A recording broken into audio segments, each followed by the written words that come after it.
Wonderful. All right. Welcome, delegates, to this special session we're hosting with Ambassador Katherine Tai. We're super delighted to have her join us here at the HPAIR conference. And so wherever you're calling from, good morning, good afternoon, and good evening from all around the world. And thank you for coming.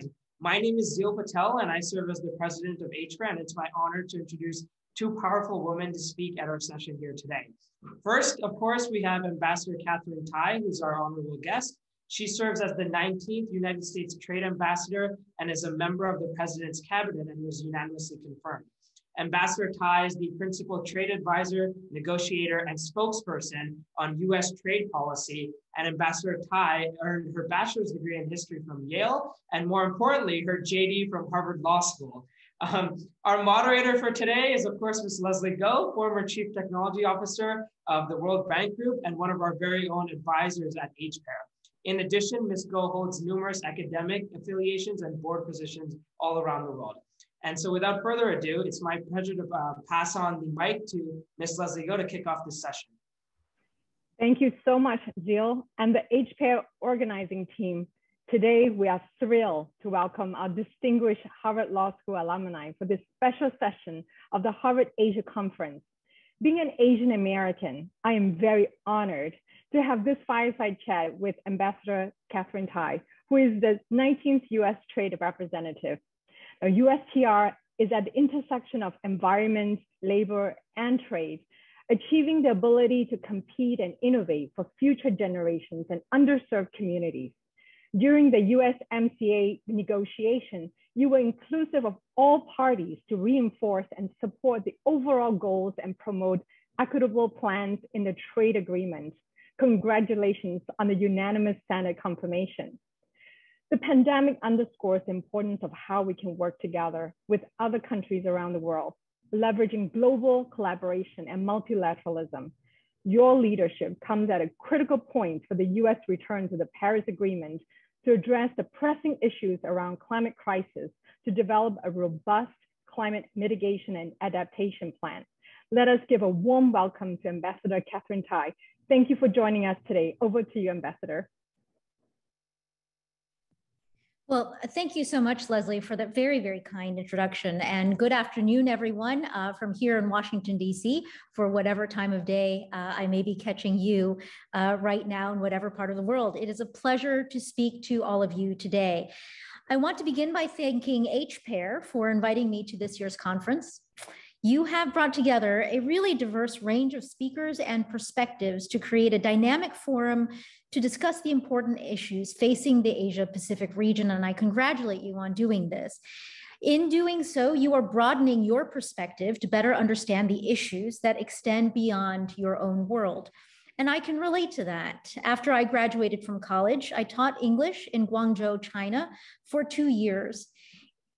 To date myself, in the mid-1990s, one of the only ways a recent college graduate with no work experience could travel to, live in, and work in China was by teaching English.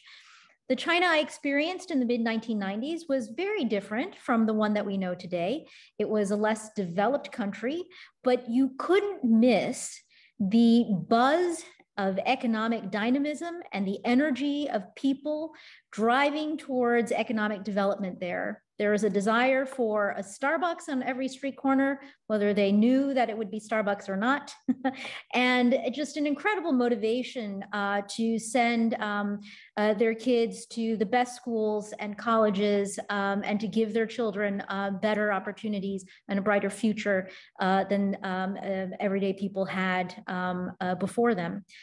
Today, I'm honored to be the first Asian American and first woman of color confirmed to serve as the United States Trade Representative. The chance to shape trade policy at this critical moment in American history is very exciting. But I'm also humbled by the responsibility of representing the larger AAPI community during a very difficult time.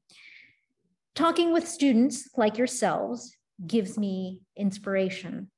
And all of this is to say that you never know where you'll end up by venturing outside of your comfort zone.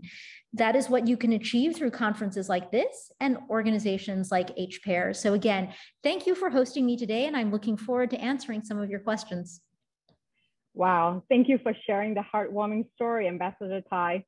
As an Asian American immigrant from Singapore myself, I can relate to what you shared. I would like to start with a question that is dear to my heart about women empowerment. As a daughter of immigrants and the trailblazer of Asian American women in public service, what are some of the most memorable challenges that you overcame, and what lessons would you share with the next generation, especially regarding women empowerment? Certainly, Leslie, that's such an important question, and I'm really glad you're leading off with this one. I think that as an Asian American woman, I present as a package that not many people will look to and expect leadership from. I'll share another story with you, if you'll indulge me. I was recounting to some colleagues here in Washington not long ago that I grew up as the child of federal government scientists, and was enrolled in a preschool at the National Institutes of Health. And in terms of, there was a sandbox, there were toys, but there were also extra lab coats and stethoscopes that were lying around that were part of the playroom. And there was one day when I thought, you know what, I want to throw on a lab coat like all of my classmates and, the stethoscope. And I declared today, I'm going to be a doctor.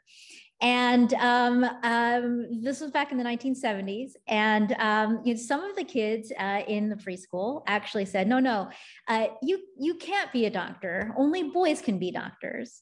And I share that story with you. And I think that, I would feel the same way if I were a little boy and had that day declared, that I was going to put on the scrubs and I wanted to be a nurse that day. There are certain boxes that people will naturally put you in. And I think that the lesson that I've always taken is don't accept the box. You really have to know yourself. And I think that my own education, my own years as a student, and even more so, I think my first years as a young adult were really critical to shaping my understanding of who I am, what I can do, and how much I can learn. And I think that you just have to keep pushing yourself. And if people don't see immediately in the package that you present your best qualities, you just have to keep working to push those qualities out and be yourself. So Leslie, to your first question, I think that, there are lots of challenges for those of us who, again, don't present in traditional ways as leaders or as innovators. Or in those types of positions. I think that if you have it within you, you just have to let it shine. I fully agree with you. Punching above your weight and thinking outside the box. And that's great advice for our young leaders of today. Now, I also wanted to help our young leaders understand a little bit more about USTR for those who are not familiar. Could you briefly explain what the USTR does and what the role of your ambassadors is in the organization? Absolutely. So the Office of the U.S. Trade Representative, which is the office that I lead, is a cabinet level agency. And we are responsible for developing and coordinating U.S. international trade policy. And we represent the United States in bilateral and multilateral trade negotiations. As the U.S. Trade Representative, I lead this agency and I serve as the President's Chief Trade Advisor, and I serve as our country's primary spokesperson on trade issues. That's remarkable. Thank you very much for sharing that. I've been following some of your speeches and I'm very inspired. And I wanted to go deeper around the US trade policy, and that has taken many different forms in recent years. What parts of the past policy should we keep? And what parts do you believe should be changed? What fixes would you propose? Well, this is a great question, and I think about this quite a bit. I think that, in our own personal journeys, but also in terms of our journey and our development as a nation, we have to keep revisiting our own development. We have to keep pace with the changes around us, and we have to keep pace with our competition. I would say that in terms of the trajectory of US trade policies over the past couple decades, what really sticks with me is a need to revisit that trajectory now in light of an eroding level of support that we are finding for our trade policies amongst our stakeholders here at home. And so as part of the Biden-Harris administration, it is my job to deliver on behalf of the president and the vice president a trade policy that begins by placing our workers at the center of our policy. The reason for this is that we have to start in the formulation of our policies by asking ourselves the question, how will these policies benefit regular people? And if we can't answer that question, we have to go back to the drawing board and keep working until we find policies and strategies that are designed to benefit our regular people and our the human beings in our economy who are our workers. And so I think that this starting point is where we begin to build out trade policies that will obviously draw from the lessons of successes that we have experienced, but also areas where we have lost the trust and faith of some of our most important stakeholders to reform a process so that we will, on the other side of the process, come out with outcomes that are robust, well-supported, and durable. That durability is important, not just for us and our Americans here at home, but that durability is also critical for our partners around the world in order to continue to be the leader that we know we are and that others look to us to be. We have to deliver on policies that are well supported and durable. Well said. It so happened that our vice president is currently visiting Singapore, my birth country, so I've been following the news. So I'm very grateful for that kind of commitment in the region. To that point, I actually wanted to kind of ask you, you play a very critical role in fostering rare bipartisan agreements during the USMCA negotiations. Notably, I learned that your focus on Mexican labor conditions and enforcement garnered crucial support from both sides of the aisle. Given the pivotal role that you play in bringing together Republican and Democratic lawmakers, what insights would you share with the audience from such an experience? Could you share with the delegates what are the key reasons for the success? Certainly. Thank you, Leslie. I think that in a lot of our thinking about worker-centered trade policy, one of our starting building blocks is the USMCA. And you have to know a little bit about the background for the rebirth of this trade agreement between the United States, Mexico, and Canada. It goes back to the original NAFTA, the North American Free Trade Agreement, which was very large, very ambitious, and from the beginning, beset by concerns that joining up the economies of the United States and Canada with Mexico at a very different stage of development than the other two countries was going to create pressures on our worker protections, on our environmental protections that would be negative over time and would drive a race to the bottom. That had been a constant concern and criticism of the NAFTA over 20 odd years. And during the Trump administration, there was an opportunity to renegotiate the NAFTA. It was in 2019 that the new US-Mexico-Canada agreement was initially concluded between the three countries and came up for a negotiation between the Trump administration and congressional Democrats. And it was through that process that I participated most robustly. And what I would say is we take, and I say we, I really mean should be the United States, takes great pride in the level of support that the USMCA received in the US Congress after this renegotiation between the administration and the congressional Democrats. 89% of House members and 89% of senators voted for the USMCA. Those are levels of support that from both chambers that was bipartisan that we haven't seen in US trade policy in decades. And to your specific question about, is there a secret sauce here? I think it truly is about the process of bringing everyone to the table, including the greatest detractors and those who have been most unhappy with these policies, to really take advantage of an opportunity to, with the NAFTA, to not just modernize this agreement between the three countries, but really to try to repair some of the problems and missed opportunities from the first time around. And so in this context, I would just say that from this administration, you have from me and the entire agency at USTR, a commitment to continue to implement and caretake this agreement. And I'm really happy to be able to point to our use of this labor-specific rapid response enforcement mechanism. We've activated it twice so far. In the case of a plant in Silao, Mexico, there were problems that actually the Mexican Labor Department had detected in a contract ratification process.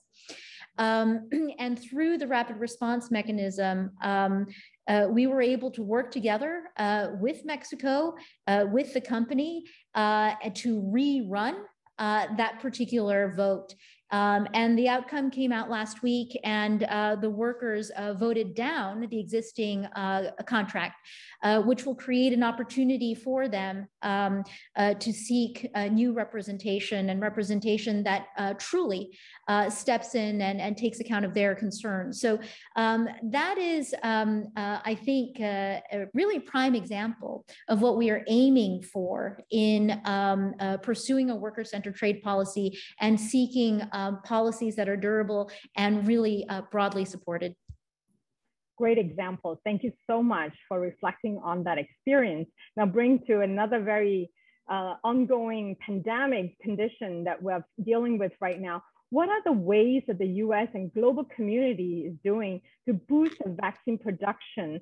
And in conjunction with the WTO, what role do you anticipate the vaccine patent waivers play in these efforts?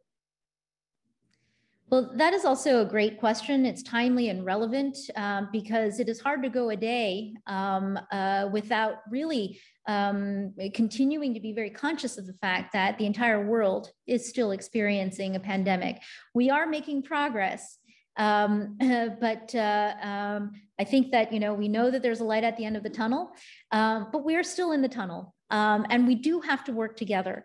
So with respect to the WTO and the World Trade Organization, late last year, two WTO members, South Africa and India, and others, made a proposal at the WTO in anticipation of vaccines coming online, essentially to waive intellectual property protections for the vaccines, with the desire to allow for an increase in production and more equitable distribution of those vaccines. Those continue to be important goals that we all need to be working towards.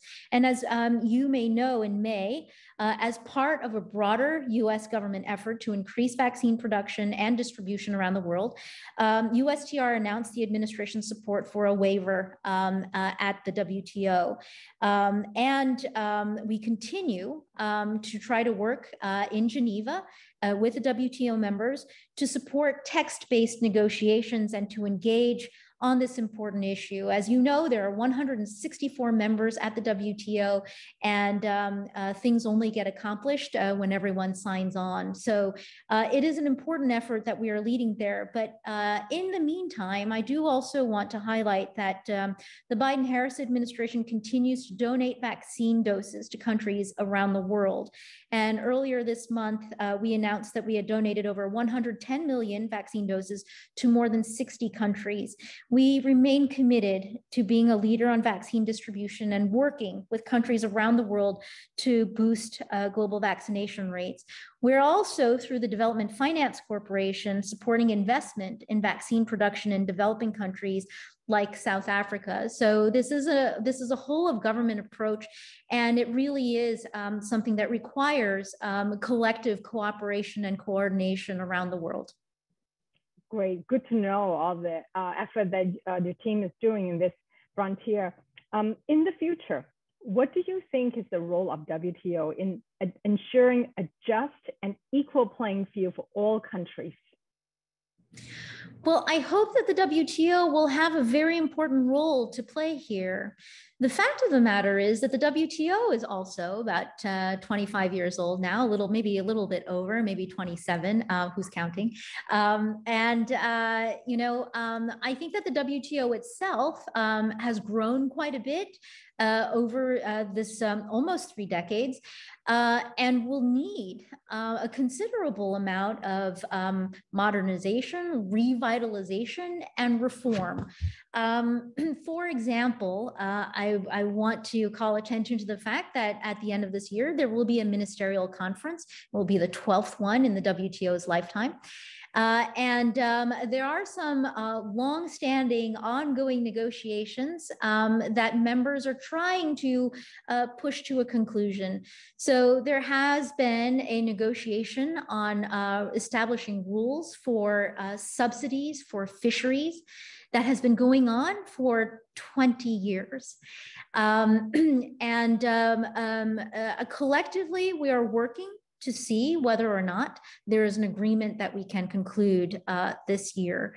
I want to call attention to the fact that the United States this year, in a desire to further the work of the WTO to be more relevant to that just and fair world that you referenced, that we made a proposal that in these fishery subsidies negotiations to address and prohibit harmful subsidies that take place through the use, which is quite pervasive in certain places, of forced labor on fishing vessels.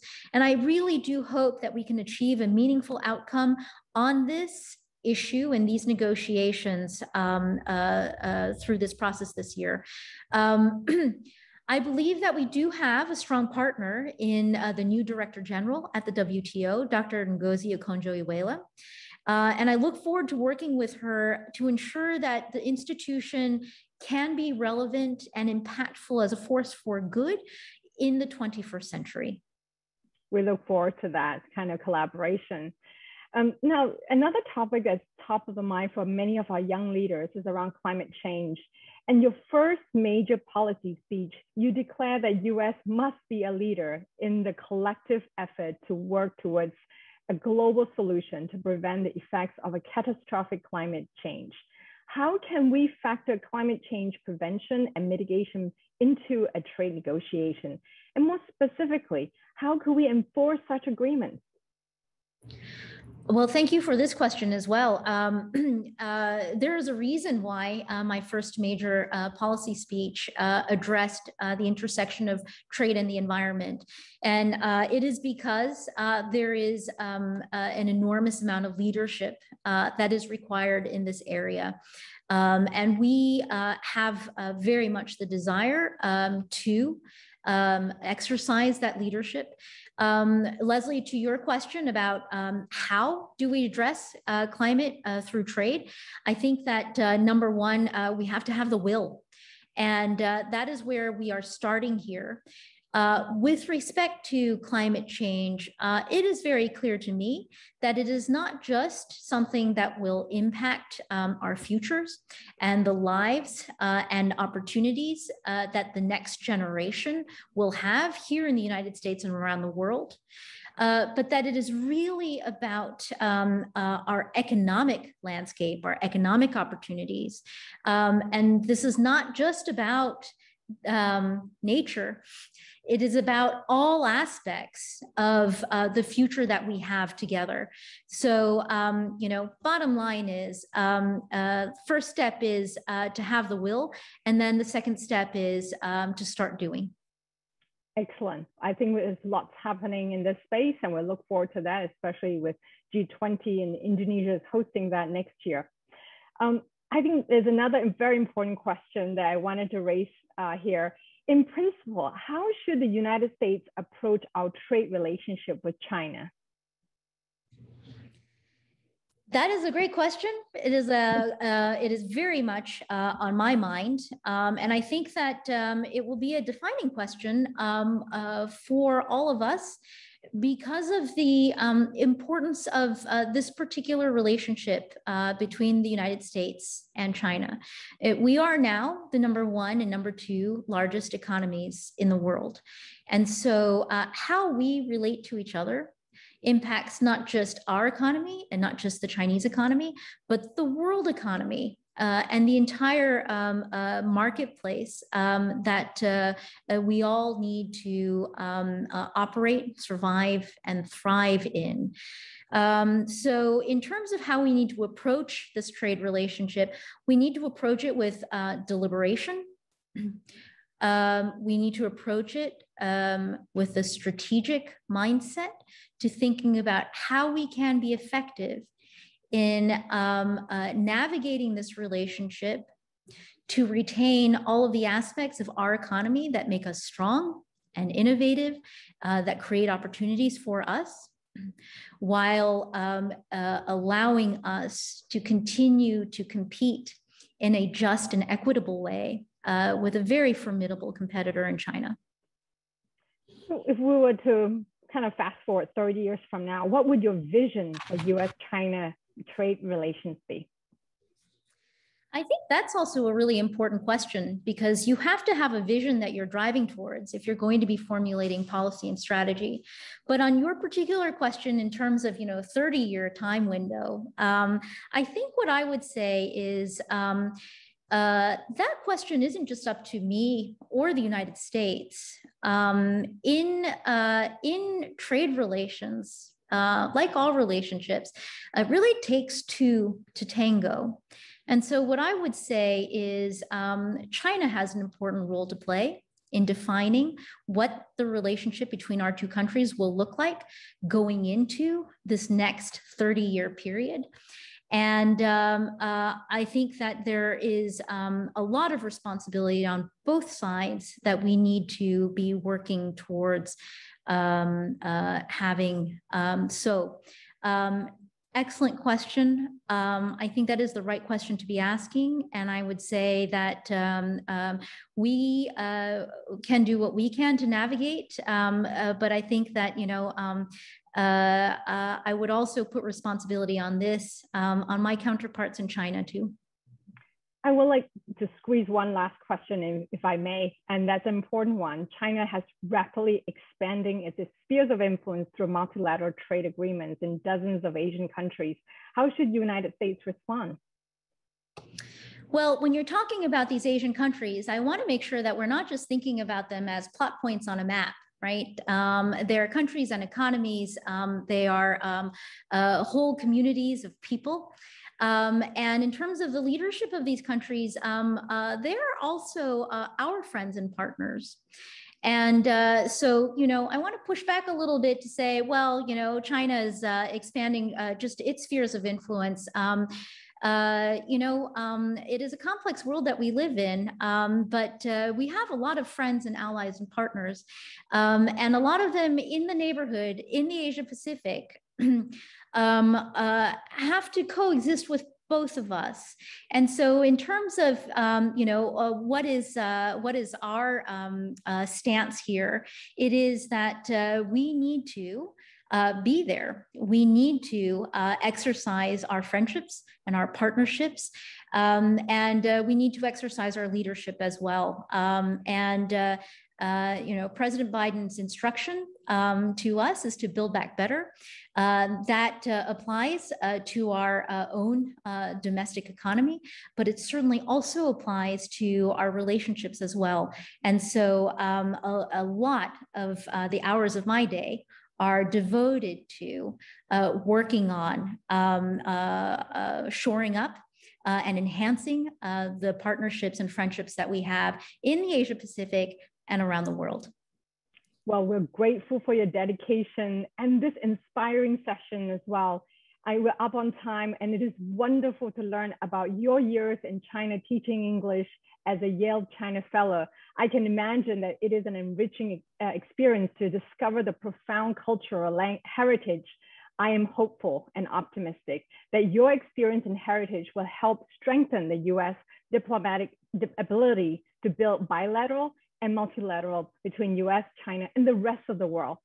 I'm also heartened by the way you recognize the humanity at the center of your work on climate crisis and COVID vaccines, placing workers at the center of the trade policy.